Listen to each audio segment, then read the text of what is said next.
So, why is it so hard to admit when we've done something wrong? And why do we struggle to be kind to ourselves?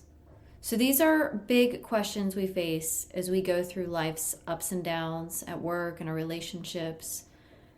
Imagine a world where we didn't make excuses for our mistakes. What would that be like? Would it be tough and unforgiving, or would it be a place where people were honest with themselves and others? Excuses can be really tricky. They keep us stuck in the past, replaying our errors instead of moving forward. Accountability makes us look at ourselves honestly and say, I messed up, but I can learn from it. But it's tough to do this because our feelings really do get in the way a lot, especially if we've been under any sort of attack or abuse in the past. So we need to pay attention to how we feel and what our bodies are telling us in the moment. And that's how we can understand our mistakes and figure out how best to fix them. Now, it's important to know that not everyone will understand or support us when we take responsibility for our actions. And in fact, a lot of times people will even double down on it and make us feel worse. But that's okay, because the most important thing is to do it for ourselves, for our own self-development and growth. It's never about getting the other person to change or do something different. It's about growing and being true to who we truly are. So by letting go of excuses and being accountable, we can actually move forward. And by being kind to ourselves, we can learn and grow. It's not easy, but it's really worth it in the end. So if you're ready to take responsibility for your actions and be kind to yourself along the way, join me, because this is exactly what we're going to get into today. Welcome to the Be a Better You podcast. I'm your host, Allison K. Dagney, a passionate women's empowerment coach dedicated to guiding you towards your highest potential. Join me each week as I dive into empowering strategies and mindset shifts to help you rise above obstacles and thrive in every aspect of your life, empowering you to reach your goals, unleash your true potential, and live life on your own terms. Learn how to unlock your inner strength with tools, tips, and techniques to transform into the best version of you. Tune in and let's embark on this journey together. Your empowerment starts now. Okay, welcome back to the Be a Better You podcast, where I'm your host, Allison K. Dagney, and we are going to dive into self-development, improvement, and women's empowerment. So in today's episode, we are tackling a really important topic, which is accountability. And many of us struggle with taking responsibility in our relationships, at work, and even with ourselves on a personal level. So we often find ourselves making excuses to stay in our comfort zones. We may have unwanted behaviors that keep us feeling safe. And what all this really does is it keeps us from growing, keeps us from progressing, keeps us small, keeps us stuck, doesn't allow for personal growth, self-development, and improvement. So that's why I want to talk about this today. I have struggled with this, and maybe you have too. So as you probably already know, most women who are struggling with accountability believe things like, it's easier to blame other people for my problems. And they may not think this on like a conscious level, but it's something that may live in the subconscious mind. They may have beliefs like, I'm not capable of making any changes or any significant changes. And there could also be beliefs like, if I admit my mistakes, I'll be seen as weak. And especially because a lot of you who are listening here may have experienced trauma, abuse, toxic relationships, and you're trying to level up. You're trying to become the best version of yourselves. At least that's what I'm trying to do, and that's what I want to help you with as well. But if you have subconscious beliefs like this, they can have a great impact on you and a huge impact on your behavior, especially when it comes to taking accountability. So some of the impacts, let's talk about that. So really, any of these types of beliefs, and there could be even more, can have a really detrimental effect to our lives. It can keep us stuck in these negative patterns, these loops that really prevent us from reaching our full potential. And we might miss out on these opportunities for growing and getting better. And this isn't just in our professional lives, but in our personal lives, in everything that we do. So imagine what it would be like to actually release these kinds of negative beliefs, any kind of thought patterns that might go through your head. Like, if I admit I was wrong, then that means I'm going to be gaslit again. If I immediately take accountability, then that means I'm going to be rolled over, steamrolled, or taken advantage of, right? So if you have subconscious beliefs like this, right, then of course your behavior is going to show up in a specific way that is a result from that, okay? But imagining what it would be like if we didn't have these kinds of beliefs, right? Picture yourself just confident and taking ownership of your actions and then making positive changes in your life and in your relationships. By letting go of excuses and like embracing accountability, what you're doing is you're opening the door to so many other possibilities. I mean, when you think about it, if you've ever been in an argument with someone and, it takes two, right, to be in any relationship, whether it's a mother-daughter, if it's husband and wife, it's friendship, if it's a boss or coworkers, right? Whenever there's a disagreement or an issue and it's brought to your attention, especially if you feel like that you're under attack, your first instinct might be to defend yourself. It might not be to immediately take responsibility or accountability. And there's a lot of dynamics that go through this, and there's a lot of times where we may immediately jump in and say, oh, you're right, I was totally wrong, it's my fault, I'm sorry, let's move on, right? But what about the times that it doesn't?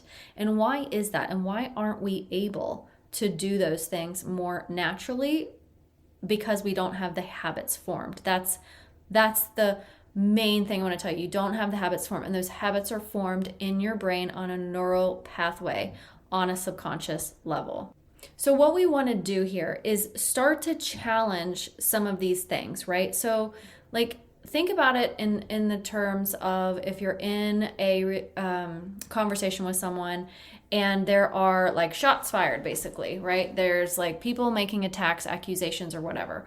Instead of blaming others, right? And we take responsibility, what actually that could mean is us just being empowered to control our lives, to control the destiny, to control the outcome, right? It actually gives you more power to take accountability, even though maybe in the moment it feels icky, it feels scary, it feels uncomfortable. The other thing that is really important to think about and shift is that making mistakes doesn't make us weak.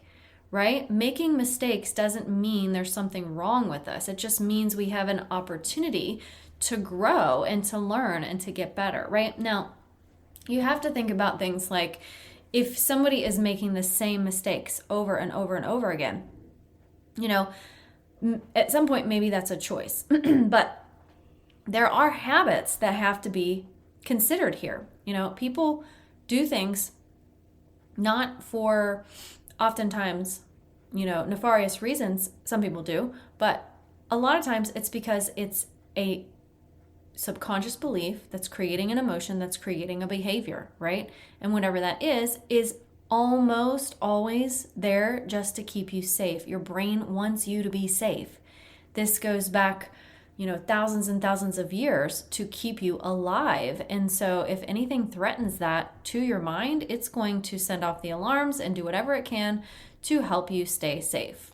The other thing is that when you can really take a strong and hard look at your part in the problem or any fault that you might have, admitting that mistake really allows for more learning and growth, but it also can often help strengthen our relationships, right? Think about a time where you've been in a relationship or in a conversation with someone and you brought something to their attention and they immediately said, oh my gosh, you are so right. I did not even consider that. I am so sorry. I was not thinking about you. I was selfishly worried about my own thing and I completely forgot, or whatever it is, right? That they take accountability and not having excuses, right? Not saying, oh, I was really distracted and I have all these things on my plate, and admitting something with zero excuses and that comes to you is so refreshing.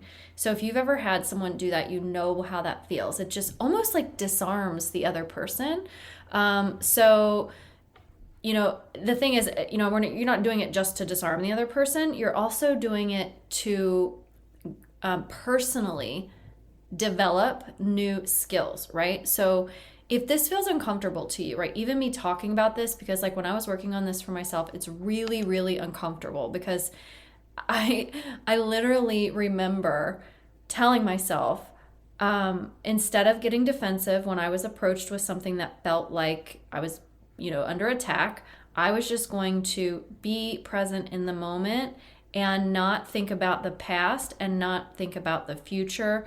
And, in your brain, a lot of times these things are swirling around and you're going through all the details of what happened and try to piece it together so that you can explain yourself. And ultimately, what I found was that just being in the present moment with that person is easier than running these past scenarios and thoughts and all these things through your head, because oftentimes all that happens is things just get more jumbled and confused.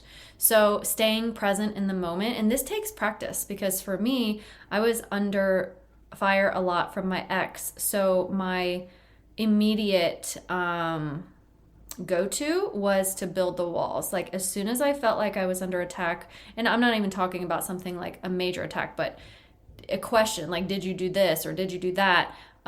Immediately the walls would start coming up, because that was my trauma response. That was an adaptation for me to be safe. And though I'm not in that abusive relationship anymore, even if like my mom were to say something or my kids, I could be building those walls immediately. And when that happens, you're not allowing for the relationships to deepen or become closer. You're building this wall and you're closing yourself off to more intimacy with the other person. So, I'm telling you this because I understand what it's like, and I know how difficult that it can be to just immediately take accountability, especially if you've ever been gaslit, right? That is something huge, because if you've ever been gaslit, you know that you have to fight for what was true, and you don't want to lose your mind, and you don't want to lose your sanity because of gaslighting, because gaslighting really kind of erodes all of that for you and makes you feel like you're going crazy. So if you've ever experienced gaslighting, then that's something that probably would be a very reasonable response to someone telling you, hey, did you move this? And you're like, no, I certainly didn't move it. You might kind of spiral back into those trauma responses, which is totally, totally normal. So the reason I'm explaining this to you is because, ultimately, this skill, being able to do this, being able to take accountability without jumping into this like world of excuses and, and here's the other thing. It's not just even in relationships with other people. It could be excuses for yourself too, right? So this could even be like you telling yourself that you're going to go for a run in the morning, and then you just don't do it. And then you tell yourself, well, I didn't have time, or I forgot I had to walk the dog that afternoon, or I was late for work, right? So we're just, making excuses and not being accountable. Instead, looking at our part in this. Like, you can be accountable to yourself. If you told yourself you were going to go for a run and you didn't, just say it. Just say, I screwed up, or I didn't plan right and I should have planned better. And then making amends to yourself, right? Like, I am so sorry to myself for not following through on that. And yes, that was totally on me, and it was totally only my responsibility. I mean, who else do you have to blame in a situation like that? You can't even blame other people. So in those kinds of situations, you really do have to, if it's you to yourself, taking that accountability is going to be very, very key. And if this kind of stuff really does feel scary to you, I want you to know that, letting go of these things, these, beliefs that, I'm lowering my guard and I'm going to be hurt, all of those things. If I take accountability or if I immediately admit my mistakes, I know that that's scary, but I also understand that by embracing this kind of accountability in this like really raw way, you're actually not admitting defeat. You're taking control of your life and shaping what it's going to look like for the future. And you're actually, by holding yourself accountable to yourself, holding yourself accountable to the other people in your life, you're actually creating better relationships with yourself and with other people on a much deeper level. So if you're ready to break free from chains of excuses and these kinds of patterns and really embrace accountability, like that is something I would commend you on. If you say, yes, I realize that this is something that I have struggled with. And maybe you're saying, no, I don't ever have a problem with this. I can do it immediately. It's not an issue for me. But if you are struggling with this, just know it is absolutely possible to change this behavior and pretty much any behavior. But in order to do that, we have to get to the subconscious mind. So say yes to unlocking your true potential and becoming the best version of you. So I want to be able to provide you with this information so that you are empowered and know that you're not alone and know that other people are going through very, very similar things as you. I am one of them, and I am on a quest to become the best version of me. That's why I renamed the podcast. It used to be the Emotional Abuse Recovery Podcast, and now it is Be a Better You, because I'm evolving and changing, and so is my podcast. And I know that you guys are too. I know you're going through this in the same way that I am.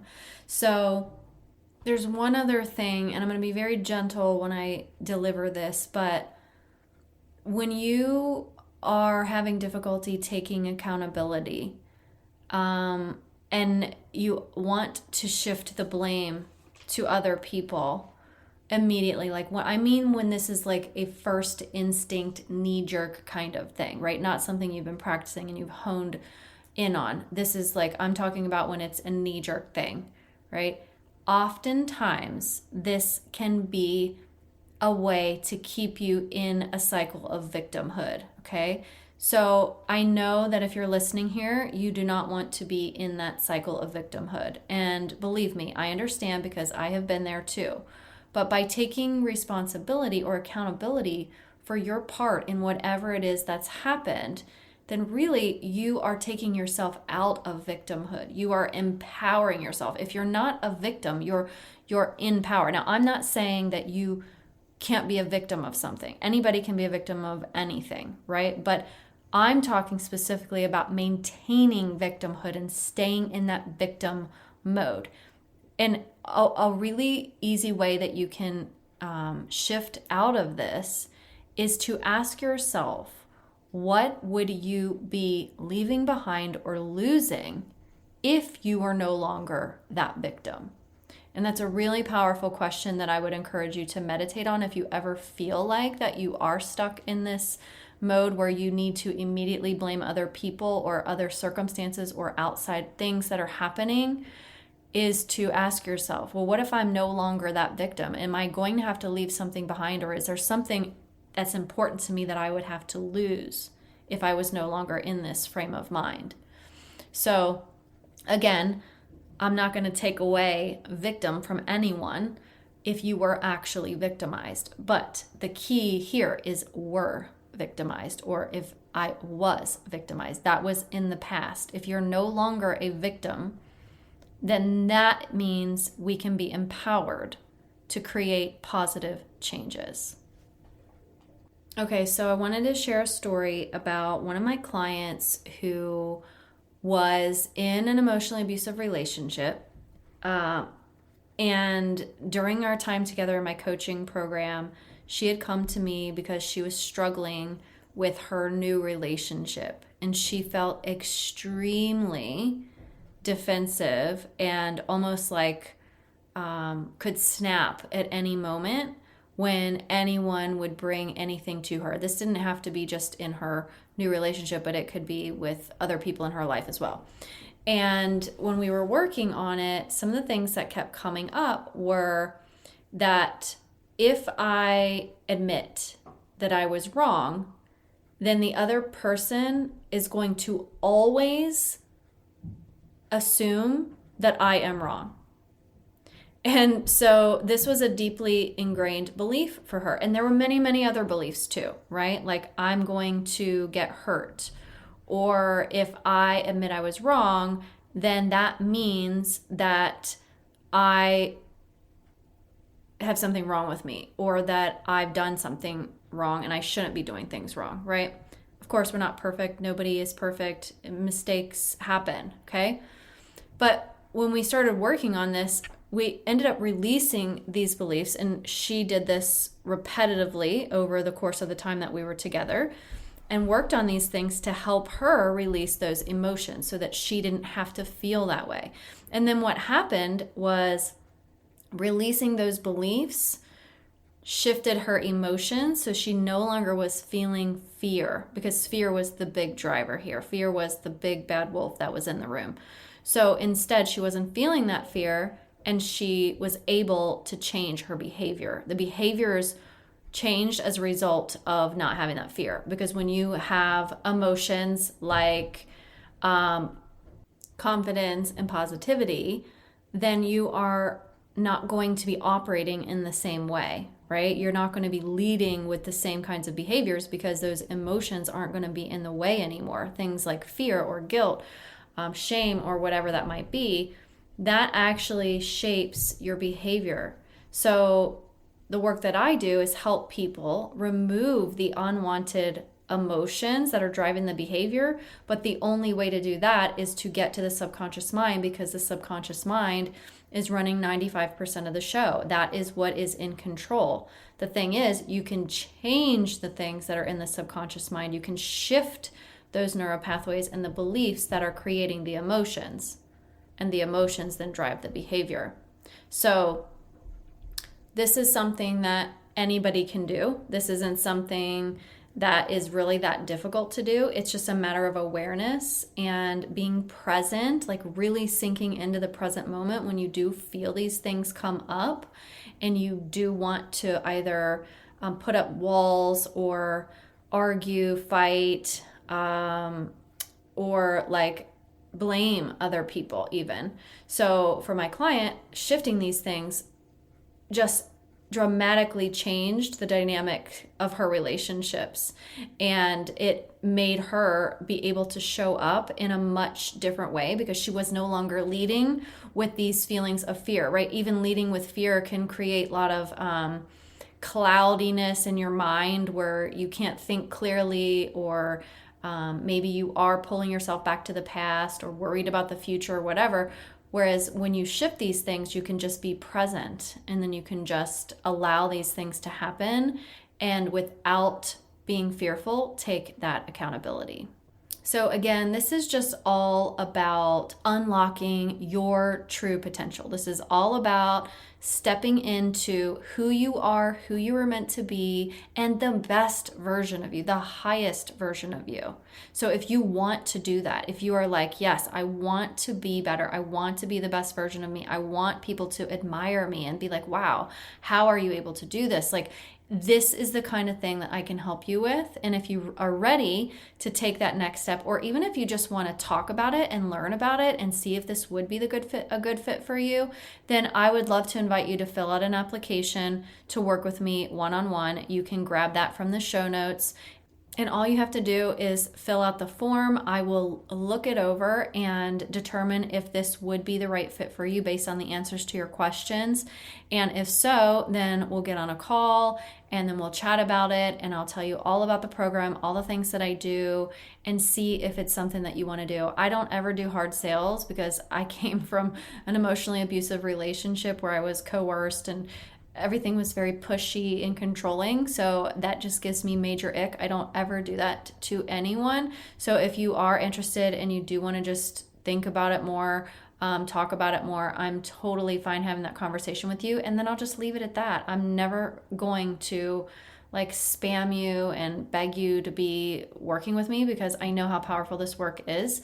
And I can help you do it if you want that guide.